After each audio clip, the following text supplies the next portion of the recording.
तो बौद्ध धर्म को जानने से पहले सबसे पहले तो बौद्ध धर्म के जो आपके प्रणेता हैं, बौद्ध धर्म के जो आपके मेन प्रवर्तक हैं महात्मा बुद्ध या गौतम बुद्ध के बारे में जान लेते हैं। एग्ज़ाम में इनके बारे में बहुत सारा क्वेश्चन पूछता है कि गौतम बुद्ध का जन्म कहाँ हुआ, गौतम बुद्ध की पत्नी का नाम, उनके पुत्र का नाम, माता का नाम, पिता का नाम, गौतम बुद्ध ने क्यों जो है राजपाट छोड़ करके गृह त्याग कर दिया, ठीक है, उन्होंने कितने वर्षों में गृह त्याग किया, कितने वर्षों तक तप किया, कब उनको ज्ञान प्राप्ति हुई, किस जगह पे, किस नदी के तट पर, किस वृक्ष के नीचे उन्होंने तप किया, पहला उपदेश उन्होंने कहाँ दिया, उनके शिष्य कौन कौन थे। बहुत सारे क्वेश्चन जो है वो सामान्य परिचय वाले आपका टॉपिक से बनेंगे। क्या क्या पढ़ेंगे मैं आपको एक रिव्यू दे देता हूँ ताकि दिमाग में आपको बैठा रहे, ठीक है। बौद्ध धर्म के सामान्य परिचय देखेंगे, ठीक है, कैसे कैसे गौतम बुद्ध जो है आपका वो ज्ञान प्राप्ति की ओर आगे बढ़े उसके बारे में हम देखेंगे। उसके बाद जो गौतम बुद्ध के जन्म से लेकर के मृत्यु तक की अलग अलग घटनाएं हैं उसको अलग अलग प्रतीक चिन्हों के द्वारा प्रदर्शित किया जाता है। ये भी एग्ज़ाम में पूछता है, कई बार पूछा गया है, इसका अपन अध्ययन करेंगे। फिर देखेंगे बौद्ध धर्म के गौतम बुद्ध जी के गुरु के बारे में, शिष्यों के बारे में, उनके घोड़े के बारे में, सारथी के बारे में, कुछ प्रमुख शिष्यों के बारे में, बौद्ध भिक्षुओं की सामान्य बातें हम देखेंगे, उनका पूजा स्थल कहाँ रहता है ना, भिक्षु लोग कहाँ निवास करते हैं, बुद्ध की मूर्तियाँ किस प्रकार से बनी हुई हैं, सभी से क्वेश्चन आता है। फिर हम एंटर करेंगे बौद्ध धर्म के सिद्धांतों के बारे में। तो क्लास जो है वो आपकी लंबी रहेगी, 2 पार्ट में अपन इसका जो है अध्ययन करेंगे। एक पार्ट में हम जो है आपका सिद्धांत तक का अध्ययन करेंगे, फिर दूसरे पार्ट में बौद्ध धर्म के अष्टांगिक मार्ग के बारे में, 10 सील क्या होते हैं, त्रिपिटक क्या है, खुद्दक निकाय, अंगुत्तर निकाय वगैरह क्या है, बौद्ध संगीतियों के बारे में, बौद्ध संप्रदाय के बारे में, प्रमुख बौद्ध प्रथाओं के बारे में, उनको संरक्षण देने वाले शासक के बारे में, और अंतिम में निष्कर्ष के रूप में बौद्ध धर्म की विशेषताओं के बारे में। क्योंकि देखिए मेंस राइट करने वालों को बौद्ध धर्म और जैन धर्म का तुलनात्मक अध्ययन प्रस्तुत करने के लिए क्वेश्चन जो है वो बनता है।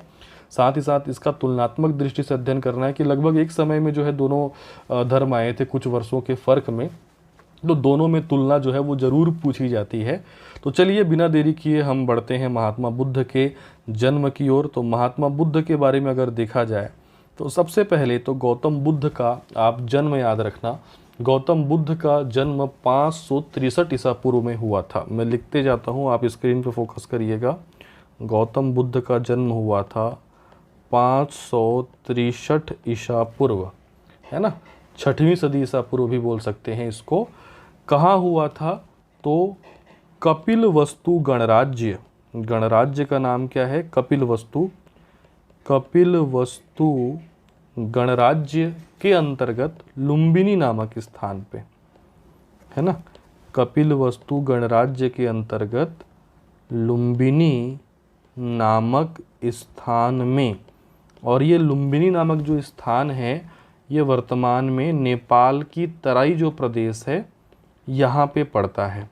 तो मैं सारी जानकारी आपके सामने लिख दे रहा हूँ क्योंकि क्वेश्चन किसी भी प्रकार से पूछता है, ठीक है। कपिलवस्तु भी ऑप्शन में रहता है, लुम्बिनी भी ऑप्शन में रहता है, नेपाल की तराई भी ऑप्शन में रहता है। तो महात्मा बुद्ध का जन्म 563 ईसा पूर्व में कपिलवस्तु गणराज्य के लुम्बिनी नामक स्थान में नेपाल की तराई में हुआ था, ठीक है। तो अगर हम देखें गौतम बुद्ध, तो गौतम बुद्ध बाद में कहलाए। इनका मूल नाम सिद्धार्थ था। तो एग्ज़ाम में पूछा जाता है कि गौतम बुद्ध का मूल नाम या गौतम बुद्ध के बचपन का नाम क्या था? सिद्धार्थ। गौतम बुद्ध को गौतम बुद्ध कैसे कहा गया वो मैं आगे बताऊंगा, ठीक है। इनका जो आपका विवाह हुआ, इनकी पत्नी का नाम याद रखेंगे यशोधरा। गौतम बुद्ध की पत्नी का नाम याद रखना है यशोधरा। और इन दोनों के, गौतम बुद्ध और यशोधरा का जो पुत्र हुआ राहुल, नाम तो सुना होगा आप लोगों ने, है ना। तो गौतम बुद्ध और यशोधरा का पुत्र क्या होता है आपका? राहुल। देखिए थोड़ा कंफ्यूज आप हो सकते हैं जब मैं आपको जैन धर्म पढ़ाऊंगा, इसीलिए इसका कॉन्सेप्ट क्लियर करते हुए चलेंगे, ठीक है। तो सबसे पहले याद रखेंगे गौतम बुद्ध की पत्नी का नाम है यशोधरा और इनके पुत्र का नाम क्या है अपना? राहुल, ठीक है। इसके बाद बात करते हैं इनके माता और पिताजी के बारे में। तो गौतम बुद्ध के पिता का नाम था शुद्धोधन। क्या नाम है आपका? शुद्धोधन। और ये शुद्धोधन कौन थे? तो ये शुद्धोधन शाक्य गण के प्रधान थे। ठीक है, सामान्य परिवार से नहीं थे, आपके राजकाज से संबंधित थे। कौन? आपके गौतम बुद्ध। तो उनके पिता का नाम क्या था? शुद्धोधन। किस गण के प्रधान थे? तो आप याद रखेंगे ये शाक्य गण के प्रधान थे। इनकी माता, दो माता का जो है नाम मिलता है गौतम बुद्ध के, दो माता। क्यों गौतम बुद्ध के दो माता का नाम मिलता है? क्योंकि इनकी जो माता थी वो थी महामाया। ठीक है, और महामाया जो है इनकी मृत्यु हो जाती है गौतम बुद्ध के जन्म के 7 दिन बाद।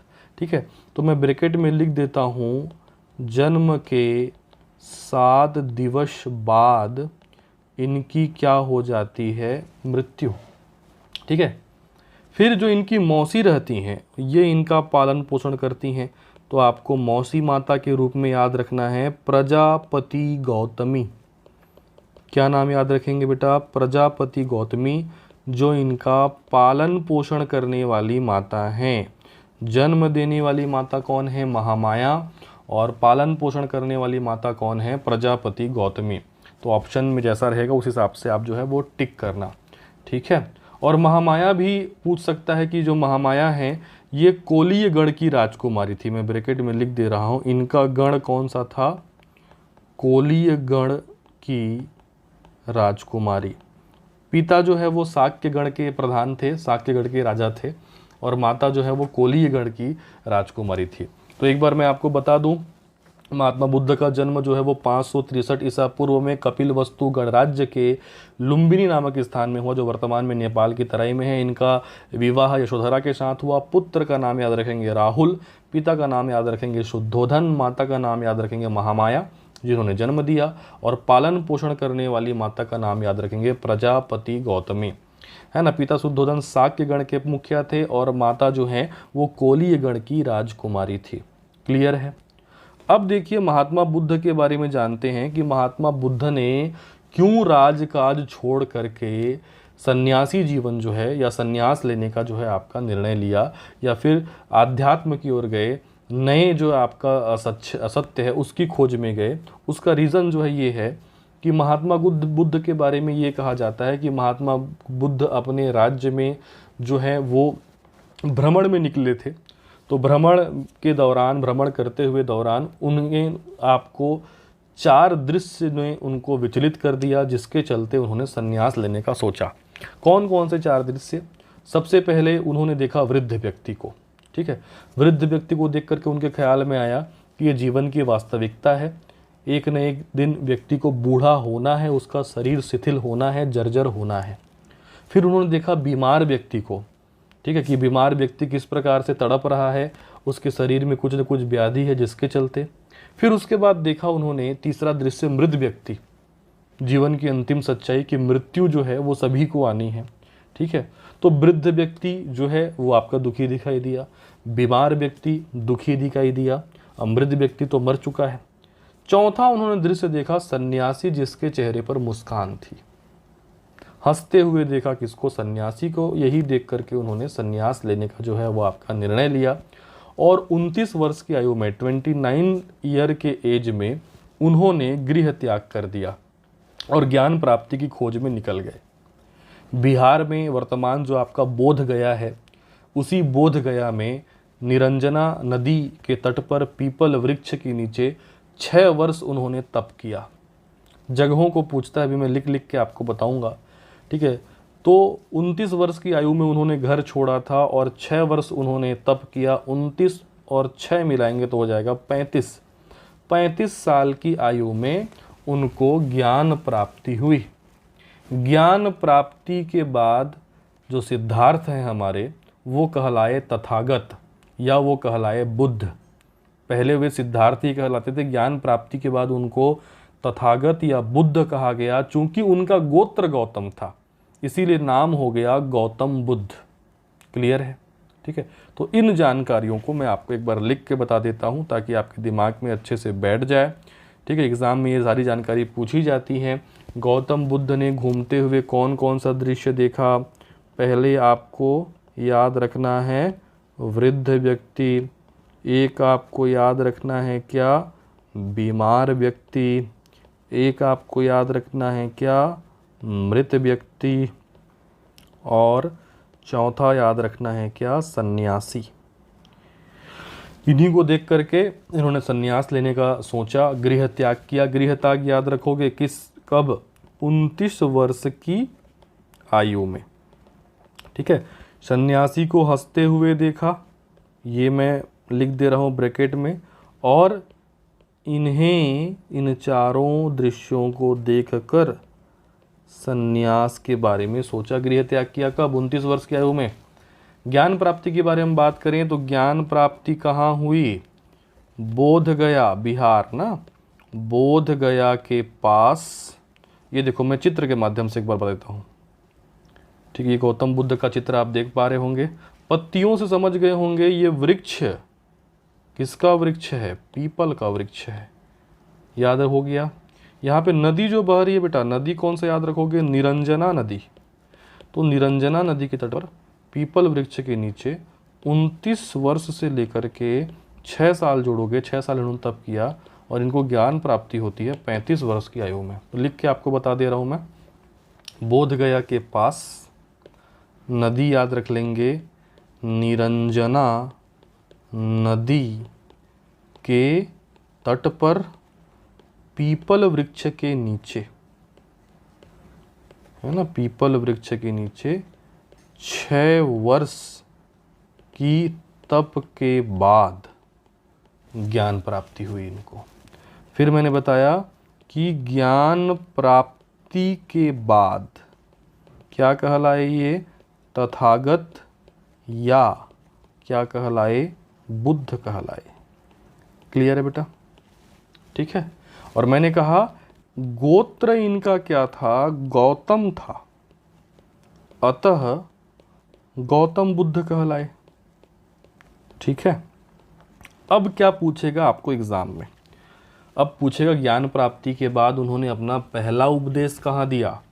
उपदेश से 2-3 प्रकार के क्वेश्चन पूछे जाते हैं कि गौतम बुद्ध ने अपना प्रथम उपदेश कहाँ दिया, किस भाषा में दिया, और पूछता है कि सर्वाधिक उपदेश किस जगह पे दिया। ठीक है, और ये भी पूछता है कि उनके प्रचार प्रसार का केंद्र क्या था। ये देखो शिष्यों को उपदेश देते हुए नजर आ रहे हैं कौन, हमारे गौतम बुद्ध जी।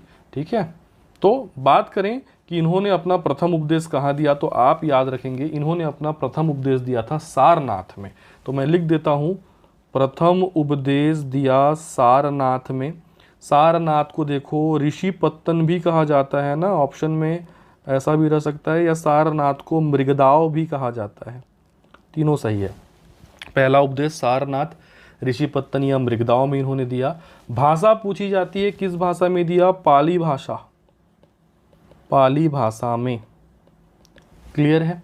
ठीक है, हालांकि बाद में देखो मैं आपको पढ़ाने वाला हूँ, नेक्स्ट जो हमारा इसका क्लास आएगा, पार्ट 2 आएगा बौद्ध धर्म का, कि बाद में जो बौद्ध धर्म होता है वो अलग अलग शाखाओं में बढ़ जाता है, हीनयान, महायान, वज्रयान। तो फिर बाद में संस्कृत भाषा का भी प्रयोग होने लगता है, लेकिन इनकी जो शुरुआती भाषा थी वो क्या थी, आपकी पाली भाषा, बौद्ध धर्म के भिक्षुओं के। ठीक है, अब दूसरा पूछेगा सर्वाधिक उपदेश कहाँ दिया। तो सर्वाधिक उपदेश अगर पूछेगा तो आंसर लेना आप श्रावस्ती, श्रावस्ती में, और ये भी पाली भाषा में ही इन्होंने सर्वाधिक उपदेश दिए हैं। ठीक है, सबसे पहला उपदेश सारनाथ में, सर्वाधिक उपदेश जो है वो आपका श्रावस्ती में। अगर ऐसा पूछा जाए कि इनका प्रचार प्रसार का केंद्र कहाँ था, तो बौद्ध धर्म का प्रचार प्रसार का जो मेन केंद्र था वो मगध था। मगध आगे चल के पढ़ने वाले हैं हम महाजनपद में। ठीक है, तो ये जानकारी याद रखोगे। पहला जो आपका उपदेश है वो सारनाथ, ऋषिपत्तन या मृगदाव में दिया गया, पाली भाषा में दिया गया। सर्वाधिक उपदेश दिए गए श्रावस्ती में, पाली भाषा में। प्रचार प्रसार का केंद्र कहाँ था, आपका मगध। ठीक है, अब आगे बढ़ते हैं इसमें। अब देखिए एक कॉलम मैंने यहाँ पे बनाया हुआ है पहले से, बहुत ही महत्वपूर्ण है ये, कि गौतम बुद्ध के जीवन की जो घटनाएं हैं उन घटनाओं को अलग अलग प्रतीक चिन्हों से प्रदर्शित किया जाता है, और ये एग्जाम में बहुधा जो है वो कई बार जो है वो पूछे जाते हैं। ठीक है, थोड़ा सा आपको रटना पड़ेगा क्योंकि रटने वाला चीज़ है, समझ सकते हैं थोड़ा सा। ठीक है, और सही जोड़ी बनाने के लिए भी ये पूछता है। देखिए क्या क्या है, गौतम बुद्ध जी का माता जी के गर्भ में आना। ठीक है, जब वो भ्रूण रूप में माता के गर्भ में आते हैं तब का प्रतीक पूछा जाता है। जन्म का प्रतीक, युवा अवस्था का प्रतीक, गृह जो उन्होंने छोड़ा उसका प्रतीक, ज्ञान प्राप्ति का प्रतीक, पहला उपदेश का प्रतीक, निर्वाण का प्रतीक और मृत्यु का प्रतीक। इनके प्रतीक को बताने से पहले कुछ चीज़ें मैं आपको बता देना चाहता हूँ जो पहले से ब्रैकेट में मैंने लिख रखा है। देखिए, गौतम बुद्ध ने जो 29 वर्ष की आयु में गृह त्यागा, उस घटना को कहा जाता है महाभिनिष्क्रमण। क्या कहा जाता है? महाभिनिष्क्रमण। ये पूछता है गौतम बुद्ध के गृह त्यागने की घटना को क्या कहते हैं? महाभिनिष्क्रमण। पहला जो उपदेश दिया उसको कहा जाता है धर्म चक्र प्रवर्तन। प्रथम उपदेश देने को क्या कहते हैं? धर्म चक्र प्रवर्तन। और उनकी जो मृत्यु हुई उसको कहा जाता है महापरिनिर्वाण।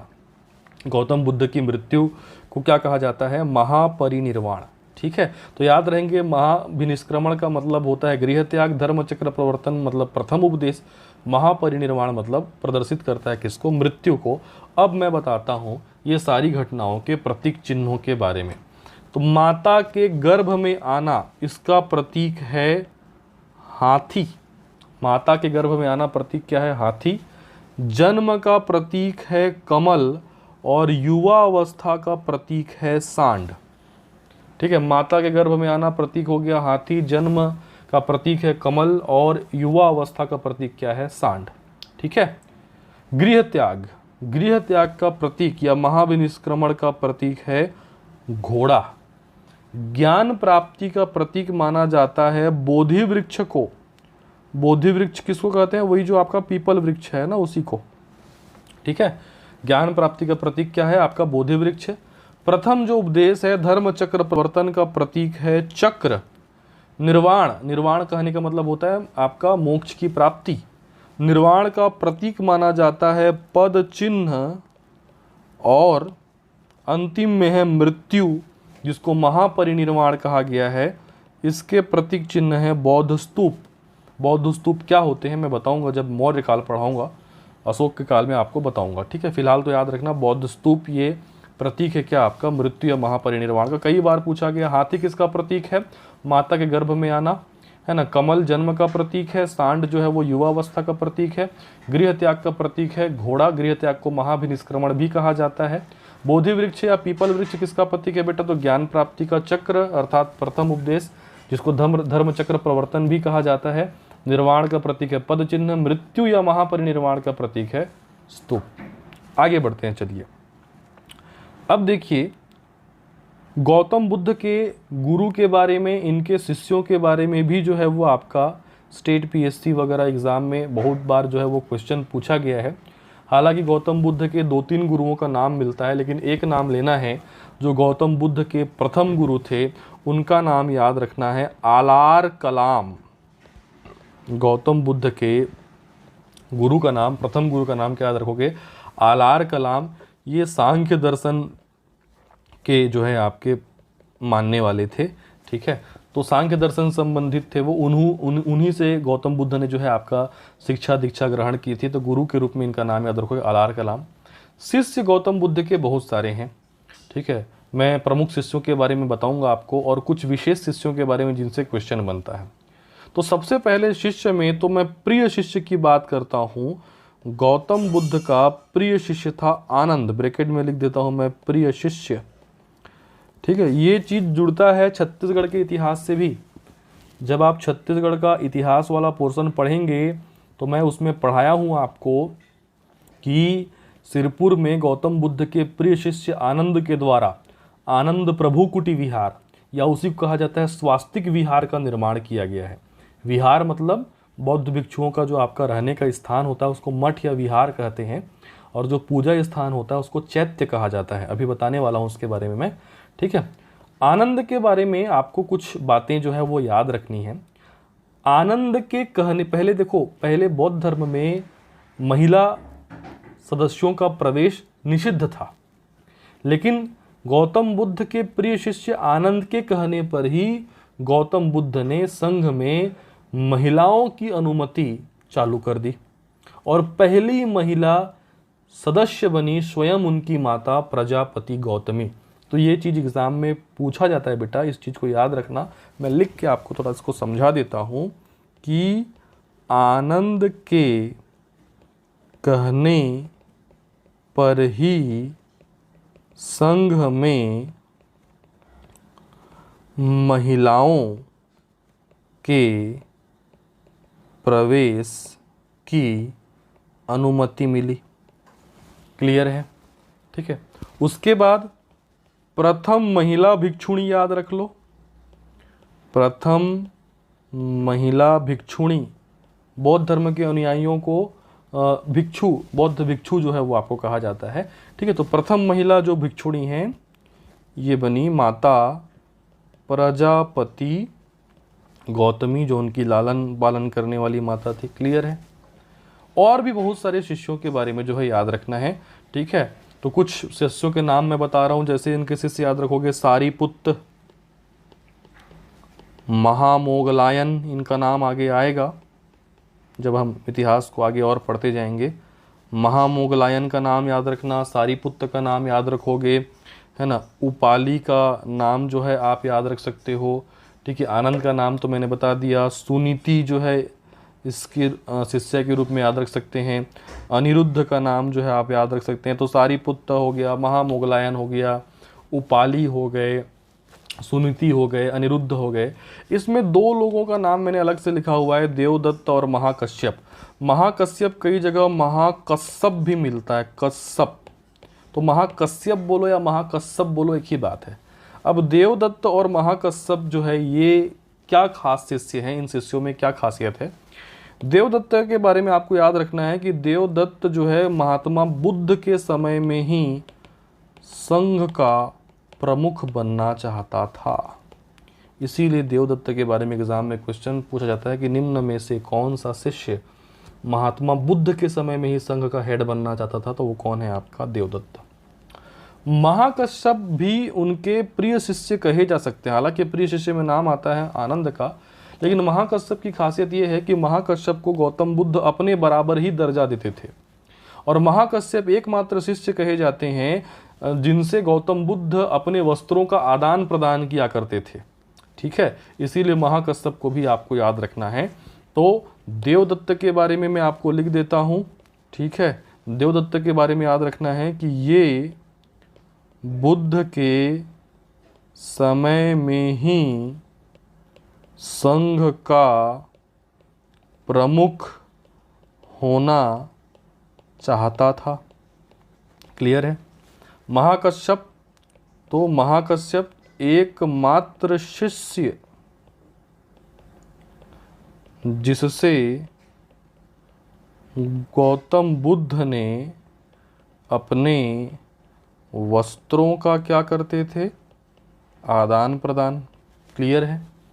अब बात कर लेते हैं, ये जो आपको इमेज आपको स्क्रीन पे दिखाई दे रहा है, ये केवल आपको प्रतीक के रूप में दिखाया गया है। दो चीज़ें पूछी जाती हैं। ठीक है। गौतम बुद्ध के घोड़े का नाम क्या था और गौतम बुद्ध के सारथी का नाम क्या था? इसीलिए मैंने ये चित्र यहाँ पे डाल दिया है। घोड़े का नाम याद रखना और उनके सारथी का नाम याद रखना। देखो, गौतम बुद्ध के घोड़े का नाम था कंथक। क्या नाम याद रखना है? कंथक। ठीक है। और गौतम बुद्ध के सारथी का नाम था चाण या चन्ना। ठीक है। ये पूछा गया है, याद रखेंगे। गौतम बुद्ध के घोड़े का नाम क्या था? कंथक। और उनके सारथी का नाम क्या था? चाण या चन्ना। तो एक बार मैं इस पेज को आपको रिवीजन करा देता हूँ। गुरु याद रखेंगे आलार कलाम, जो कि सांख्य दर्शन से संबंधित थे। प्रिय शिष्य याद रखना आनंद। आनंद के कहने पर ही गौतम बुद्ध ने संघ में महिलाओं के प्रवेश की अनुमति दी। पहली महिला सदस्य भिक्षुणी बनती है प्रजापति गौतमी। अन्य शिष्यों में सारीपुत्त, महामोगलायन, उपाली, सुनीति, अनिरुद्ध का नाम याद रखोगे। देवदत्त इसलिए खास है क्योंकि वो बुद्ध के समय में ही संघ का प्रमुख होना चाहते थे। और महाकश्यप एकमात्र शिष्य मिलते हैं जिनके साथ महात्मा बुद्ध ने अपने वस्त्रों का आदान प्रदान किया था। घोड़ा का नाम था कंतक, सारथी का नाम था चाण या चन्ना। ठीक है। तो चलिए अपन आगे बढ़ते हैं। तो आगे जो है देखते हैं गौतम बुद्ध और बौद्ध धर्म के बारे में कुछ अन्य तथ्य जो एग्जाम में पूछे जाते हैं। मैं आपको कुछ चीज़ें बता देता हूं कि महात्मा बुद्ध को एशिया का प्रकाश स्तंभ भी कहा जाता है, लाइट हाउस ऑफ एशिया, ऐसा पूछता है। तो मैं लिख दे रहा हूं, बुद्ध को एशिया का प्रकाश स्तंभ कहा जाता है, लाइट हाउस, उनके ज्ञान के चलते ना। ठीक है। ये पूछा जा चुका है एग्ज़ाम में। एक और खासियत ये है, ठीक है, मैं सबसे लास्ट में बताऊंगा महात्मा बुद्ध की मृत्यु के बारे में, मैं शुरू में नहीं बताया हूँ, सबसे अंतिम में उसको बताऊंगा। महात्मा बुद्ध की मृत्यु जो है वो आपका, या महापरिनिर्वाण जिसको कहा जाता है, वो कब हुआ। बट खासियत एक ये है कि गौतम बुद्ध का जन्म, ठीक है, गौतम बुद्ध की ज्ञान प्राप्ति और गौतम बुद्ध की मृत्यु एक ही तिथि में हुई, वैशाख पूर्णिमा को। ये चीज़ भी याद रखना, जन्म, ज्ञान प्राप्ति और मृत्यु एक ही तिथि में होती है। कब होती है? वैशाख पूर्णिमा को, ठीक है। अभी अभी मैंने बताया था कि बौद्ध भिक्षुओं का निवास और पूजा स्थल। देखिए, कई लोगों के मन में कन्फ्यूज़न होता है कि मठ क्या होता है, विहार क्या होता है। तो बौद्ध मठ या बौद्ध विहार कहने का मतलब बौद्ध भिक्षुओं का निवास स्थान है, और बौद्ध भिक्षुओं का अर्थात उनका जो पूजा स्थल है वो कहलाता है चैत्य। याद रहेगा, है ना, रहने का स्थान मठ या विहार कहलाता है और जो पूजा स्थल है वो क्या कहलाता है? चैत्य। अब बात करते हैं गौतम बुद्ध की मूर्तियों के बारे में, क्योंकि इससे भी क्वेश्चन आते हैं। आपने अधिकांशतः देखा होगा गौतम बुद्ध की जो मूर्तियां हैं वो इस प्रकार से बैठी हुई अवस्था में मिली हैं। अधिकांशतः ये फैक्ट भी है कि गौतम बुद्ध की अधिकांश जो मूर्तियां हैं वो बैठी हुई अवस्था में बनाई गई हैं, ठीक है। और अधिकांश मूर्तियों का निर्माण गांधार कला शैली में हुआ है। देखिए, मूर्ति निर्माण की शैलियां हैं, मैं भारतीय कला और संस्कृति के सबसे लास्ट में क्लास लूँगा, भारतीय इतिहास के सबसे लास्ट में, उसमें मैं आपको बताऊंगा कि मूर्ति निर्माण की कौन कौन सी शैलियाँ होती हैं, उनके क्या क्या गुण वगैरह होते हैं। तो एक जो शैली होती है जो जिसमें जो यूनानी कला शैली है ना, यूनानी और भारतीय कला का जो मिश्रण है वो कहलाती है गांधार कला, ठीक है। तो गांधार कला शैली में ये बना हुआ है। जितनी भी बैठी हुई मूर्तियां हैं वो मूर्ति निर्माण की गांधार शैली में बना है, ठीक है। तो और अधिकांश मूर्तियां जो हैं वो बैठी हुई अवस्था में ही याद रखना है। लेकिन गौतम बुद्ध की जो पहली मूर्ति बनी थी, फर्स्ट मूर्ति, ये खड़ी हुई मूर्ति थी, याद रखना। अधिकांश मूर्तियां बैठी हुई अवस्था में हैं, लेकिन प्रथम मूर्ति खड़ी हुई अवस्था में बनाई गई थी, जिसकी शैली मथुरा कला शैली थी। मथुरा कला शैली बोल सकते हैं भारत की ओन खुद की शैली है, ठीक है। तो पहले जो आपका निर्माण हुआ गौतम बुद्ध की मूर्ति का वो खड़ी अवस्था में हुआ था, प्रथम मूर्ति का निर्माण, जो कि मथुरा कला शैली में बना था। लेकिन बाद में अधिकांश मूर्तियों का निर्माण बैठी हुई अवस्था में हुआ है। किस कला शैली में हुआ है? तो गांधार कला शैली में। ये फैक्ट एग्जाम में पूछता है, तो आप इसको याद रखेंगे बेटा, मैं लिख के आपको बता दे रहा हूँ।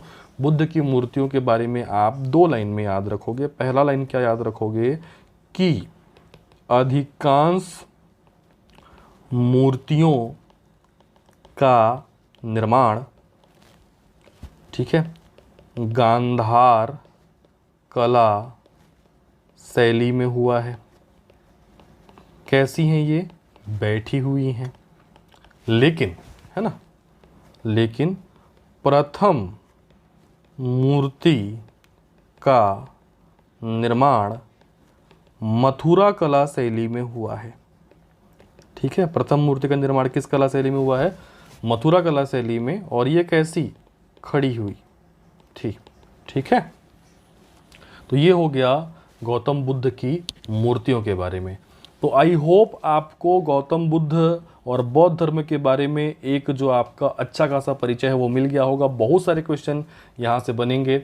आगे का जो हमारा क्लास होगा, इसके बाद का सेकेंड पार्ट का जो है, गौतम बुद्ध के साथ साथ बौद्ध धर्म के जो आपके सिद्धांत हैं, बौद्ध धर्म में क्या 4 आर्य सत्य क्या होते हैं, अष्टांगिक मार्ग क्या हैं, 10 सील क्या हैं, त्रिपिटक क्या हैं, बौद्ध धर्म के कौन कौन साहित्य हैं, बौद्ध धर्म की संगीतियाँ जो हैं वो आपका कहाँ कहाँ कब हुई, किस स्थान पे हुई, किन शासकों के काल में हुई, उनकी अध्यक्षता किसके द्वारा की गई, क्या खासियत थी, क्या क्या हो उन संगतियों में, बौद्ध संप्रदाय बाद में किन किन भागों में बढ़ गया, कौन कौन सी प्रमुख प्रथाएं हैं, संरक्षण देने वाले शासक कौन से हैं, और अंतिम में देखेंगे महात्मा बुद्ध के महापरिनिर्वाण के बारे में, मृत्यु के बारे में।